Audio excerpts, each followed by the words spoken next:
Yo, Skeptical Root here, doing a quick stream. Hopefully my audio sounds good. I keep forgetting to check that before I start this. And now that I've started it, I don't intend to go back, so hopefully we'll have decent audio. For some reason my setting keeps getting reset. And if I turn this down this way, that's not going to work. Back up this way. Well, that's as good as I can get, so we'll see how that goes. So, how you doing? I did not stream last week. You notice this title list is not a Sunday update stream because I'm not doing updates today. Happy return to daylight savings time, I suppose.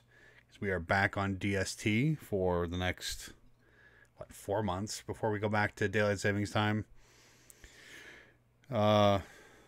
It's already dark here. Sunset officially is in 3 minutes. And it's pretty dark outside. So I'm pretty much done. Anything I could do outside today. Doing yard work and things like that. Because that's the time of year it is. It's fall. Got to get stuff cleaned up and put away. And that's what I've been doing since about 10 o'clock this morning. So, let's hop over to... Oh, not that one. This one. Let's go with this one for right now.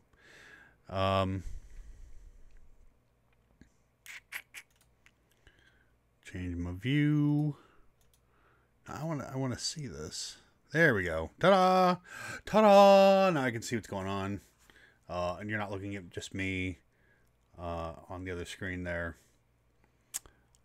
So, what I want to talk about today... If you can tell from the title of the stream, it is Calm the Fuck Down. And I decided, it must have been 2-3 days ago, that's really needs to be our mantra, not just for me, but for everybody. As we move forward into the 2020 elections, because it's already too late for the 2018 midterms. Go out on Tuesday, November 6th, 2018, and vote. If you have not already early voted, or absentee ballot voted, or mail-in voted, or however your voting preferences work in your particular state in the United States. If you're in another country and you are not having an election, please don't go vote. I don't want you to get in trouble if that could cause problems. But in America, in the USA... Go vote if you haven't already. And I read a tweet from what was his name? Helen Pluckrose, Peter Boghossian, and James Lindsay, Conceptual James, on Twitter. Basically, while I agree with him for his reasoning, basically he said, go out and vote for anybody that's not a Republican. And his reasoning was that currently the Republicans are one state legislature away from being able to call a constitutional convention. Strictly along partisan lines, without opposition. And that much power in the hands of one party is probably not a good thing. I personally would say go vote Democrat. I am still a Democrat. I still believe Democrats are the preferred party.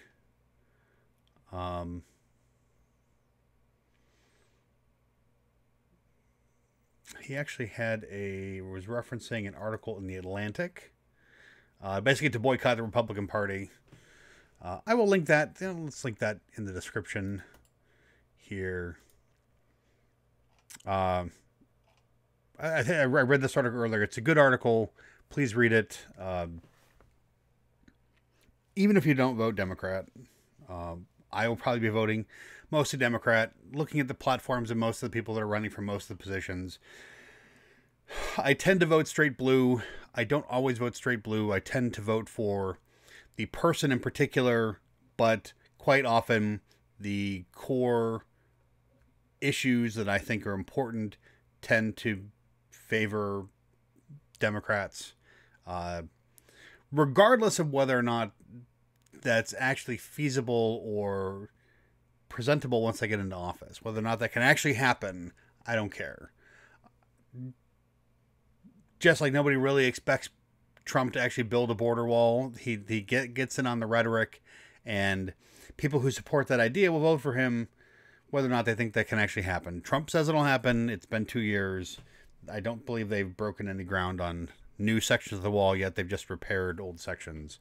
I don't even believe they've picked a final design for the new border wall yet. Having said that, though, that's that rhetorical point that people will vote for, not necessarily whether or not he gets it done. He only has to keep talking about it. And in fact, it'll be good for him, and if Democrats take the House, as seems fairly likely. The Senate flipping, even though it's only 2 seats that have to flip, it may not actually go that way. If they take the House, then Trump can always blame Congress for not passing his budgets to allow him to build his border wall. I'll give him rhetorical points for 2020, though I don't think that Trump, based on how well Republicans support him now even, will necessarily reelect Trump.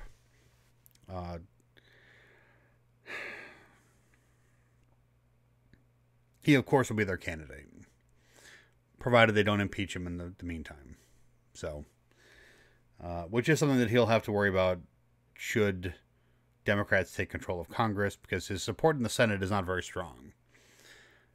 There are enough Republicans in the Senate that could be swayed to vote for impeachment. Not that impeachment is necessarily the same thing as conviction. Impeachment is the actual impeachment is nothing more than the beginning of the process. So everybody's like, oh, Clinton got impeached. Well, Clinton got impeached and essentially nothing happened. Same thing with Johnson. I mean, when Johnson got impeached, it's the same outcome, essentially. So basically, where was I talking? I was going to link this article. Let me do this here before I forget. Where's my stream? I'll link James' Twitter here as well. Because actually, after the Sokol Squared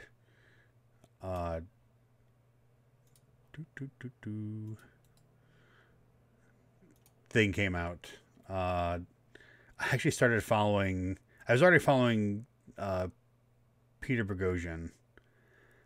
I had followed Helen Pluckrose for a brief time and then unfollowed her because she just seemed a little too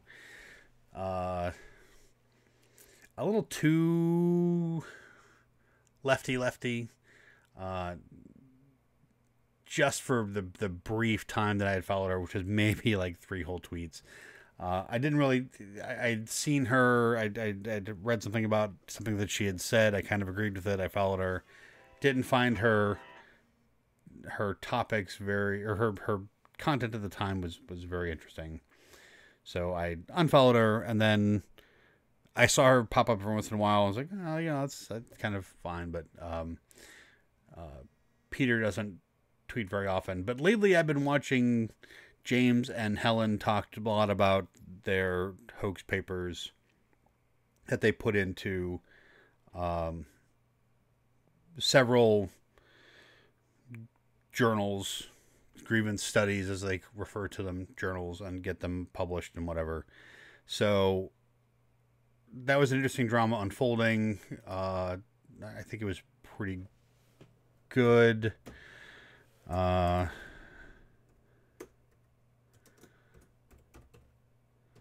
I'm not going to do I'm not going to do anything about that as it is just now. Not because I don't think that it's important to cover. I think it's probably been covered fairly well by other people. I'm more interested in what will come from this, because I think it was a valuable thing to happen. I just don't know that it was necessarily. I don't think it was necessarily a tipping point kind of moment. So, but we'll see. We don't know. It's kind of hard to tell. But now I'm getting off topic, because what I actually wanted to talk about was in-grouping and in-group stuff. And part of this calm the fuck down idea is about in-groups and out-groups. Obviously, my take on all of this stuff, and this goes back to, I'm trying to stay away from this, from the whole Jordan Peterson kind of thing. But the whole atheist Christian apologia kind of thing, Nightmare Fuel, and I want to say Godless Cranium. Love the term porch atheist. I don't know Godless Cranium. I know Nightmare Fuel has done several videos on porch atheists. The concept being basically atheists who sit back and tell everybody how the real world works and don't actually whatever. It's a pejorative term. Some people think that it is racist because they misunderstand that porch isn't the racist part of porch atheist.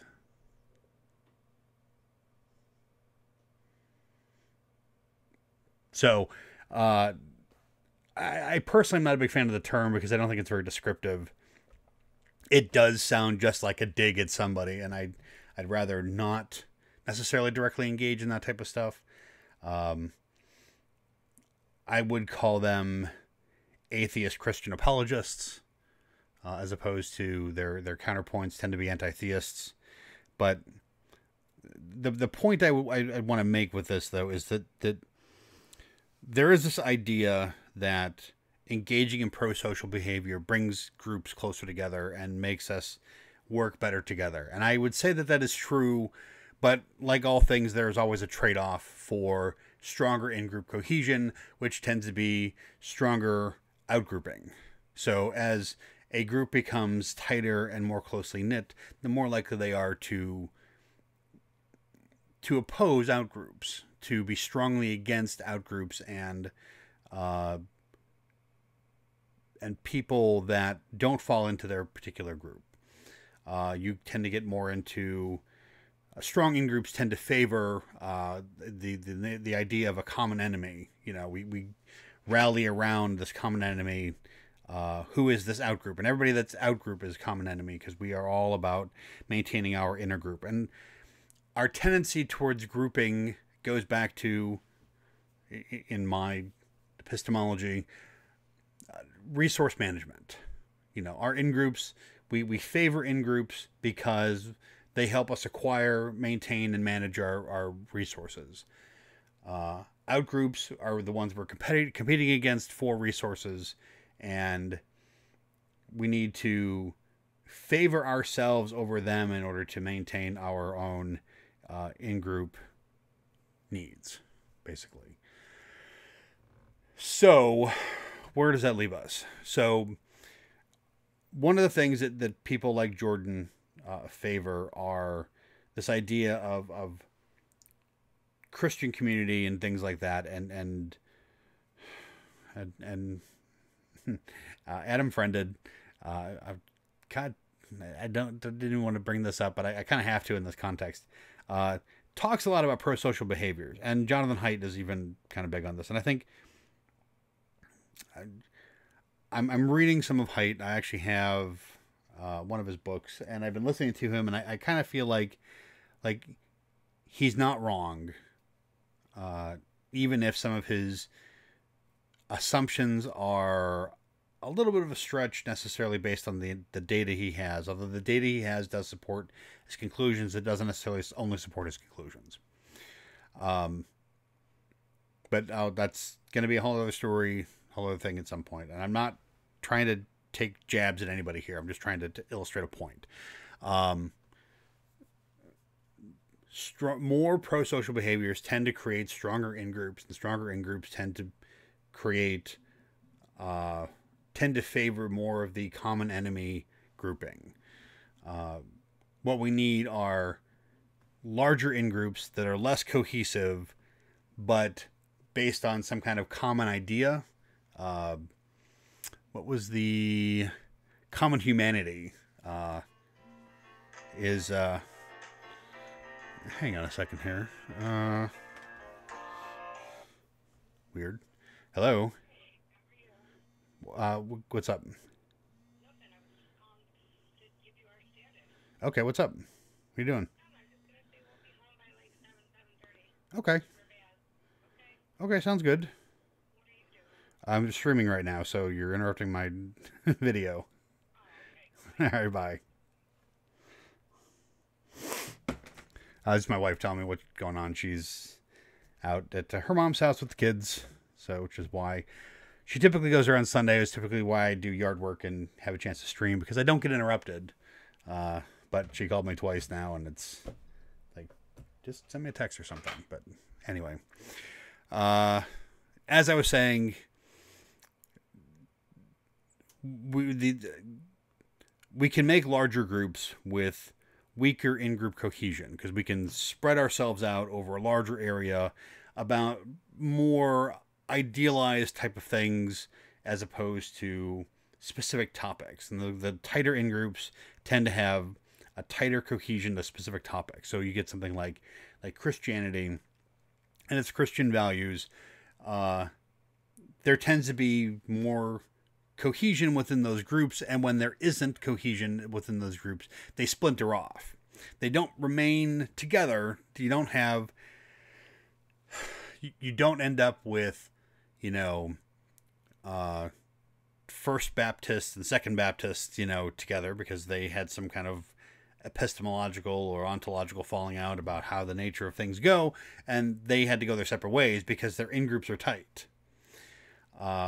And now they are, while they may see themselves under the broader umbrella of Christendom, they are now opposing groups. They would probably challenge each other for resources, whether that's followers or donations or charity events or whatever. And so there's now that division there between between those two groups. If we look at something like Catholicism, which had all kinds of like non-direct doctrinal stances, and I'll say that in the context of, if you look at all of the pagan holidays that have been adopted by Catholicism or Christianity in general, which eventually became the other Christian denominations, you can see that there's Easter, from Osterhaus, and there's All Saints Day from Samhain, and or Samhain, or whatever pronunciation or spelling you go with for that. So you get these, and Christmas, and from Saturnalia, and they all kind of like blended into the broader picture, which helped maintain the larger in-group, which is why Catholicism, being the original Christianity, is also the largest denomination of it. Because it doesn't have all these splinterings, because it had developed a weaker in-grouping. So there's all based on this tradition of Christ and the crucifixion and Christianity and all this other kind of stuff. But they didn't break off into doctrinal groups because of arguments over particular pieces of dogma or faith or things like that. So they maintain their larger grouping, and it's a strong grouping, without splintering off into these smaller factions. So that is something that I think that we should be adopting, this common idea, and it's because it's based on this idea and not particular things that it's able to grow and foster. And it doesn't have to be against a particular common threat. We don't have to be Americans against Muslims, or Americans against the Nazis, or Americans against the communists. We don't have to have that in order to have a strong in-group, because when we have a strong in-group based on, you know, based on being against an out-group, that common enemy stuff causes this spiral of McCarthyism, for example, which isn't good for the in-group either, and tends to have people splintering off and causing all these other internal conflicts, which is the whole idea of having in-groups, is to reduce those conflicts to things that don't interfere with the management of resources. So I think that's pretty much it for me to talk about today. I want to do a little rant about that in particular. Looking at here. So when we tend to fall under a larger, softer umbrella, I guess is what I was getting at kind of here, is that we do tend to be less polarized, and we tend to be more tolerant and less obstructive, because we're more likely to hear within our own group and be more tolerant to people within our own group of ideas that aren't necessarily that we don't necessarily agree with. You know, when somebody that I agree with says something that I disagree with, as long as I consider them part of my in-group, then I'm more likely to be forgiving and understanding of their different positions. I'm a little more willing to treat them with charity and discuss things with them instead of just saying, well, you're a Nazi. You know, you're a racist, sexist, bigoted, homophobe, whatever.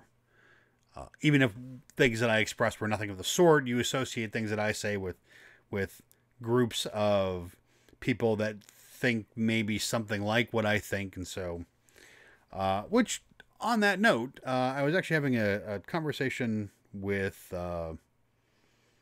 Scuba My Steve on Twitter and Skiptic about the idea of free speech, and how we got into it. I don't exactly remember. It was a long string of tweets, but talking about free speech and the principle of free speech, and Skiptic and I are both kind of on the side that we need to talk more about. And I think this is my position. I think this is the position that Tick had as well. We need to approach conversations as if they're conversations and not as if they're people. That we should be addressing people's points and not trying to address the person holding those positions. One thing that I had said at one point to Steve was about the idea that people, like, we shouldn't label people with labels that they don't want to apply, that they don't agree with or hold to be their identity in some way.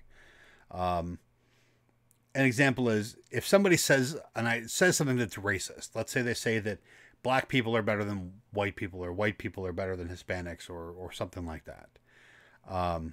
We should treat that idea as a racist idea, but not necessarily label the person as a racist, where that is a person that holds a racist idea. And the reason is because ideas, from how I see things, the ideas are intangible and they're mutable. They are changeable. People can change their mind. We all think we can change our mind. But people are solid. They are tangible. They are a thing that exists in the world. They're not just some ephemeral, concept. And so when you call somebody a racist because they have a racist idea or hold other racist ideas, what you do is you take that person and you make them that thing. And that thing, for other people, may have all kinds of other associations with it, maybe even associations that you have with it. So you assume that if somebody thinks that, let's say, someone holds the belief that on average women are more nurturing than men, some people would call that sexist. And so when you call them sexist for holding that idea, even though the correlational research seemed to indicate that that is probably the case, when you label them as sexist, they are now a thing. They have you made them something that is tangible. They don't have a sexist idea, which can be changed through evidence or through argumentation or through something like that. They are a thing now. You have agentized this idea into this person.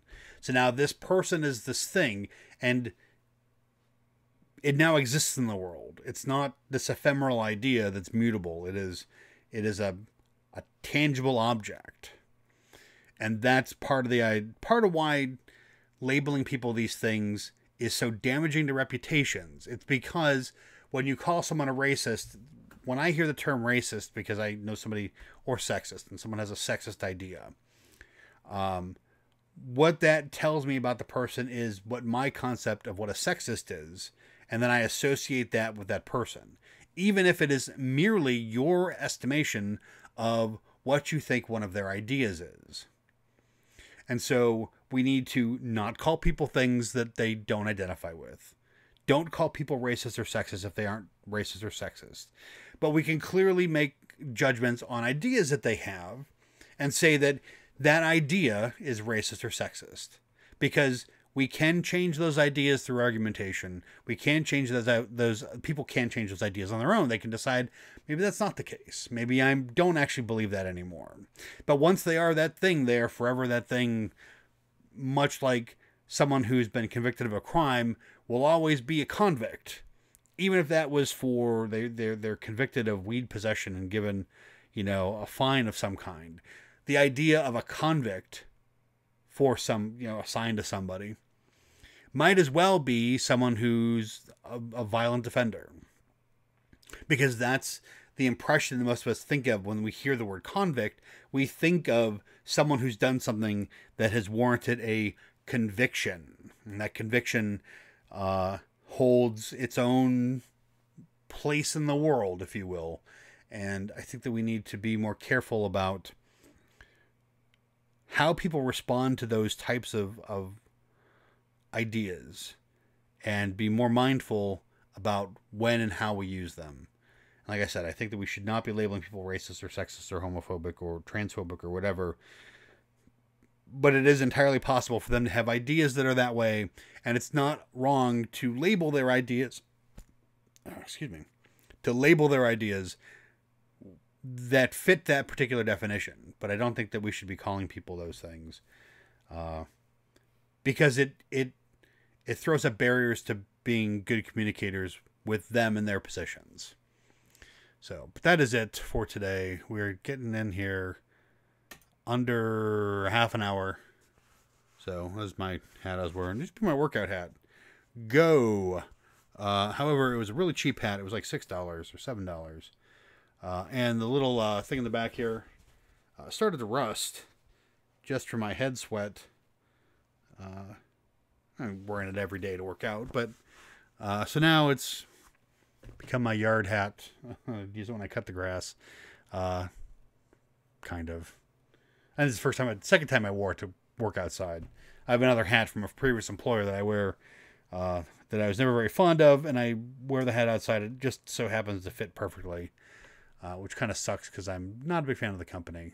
They laid me off 10 years ago now, something like that. They laid me off 10 days after I found out that my wife was pregnant after we got married. So, a house and a mortgage, and we found out we were going to have our first child on New Year's Eve, and on January 9th, I was let go. So, good times. But that was a long time ago. That was 2008. And I moved on, and I've been with my current employer for 8 years. So, but that's it. Getting this in under half an hour by a few seconds if I end it right now. So goodbye and hello, as always.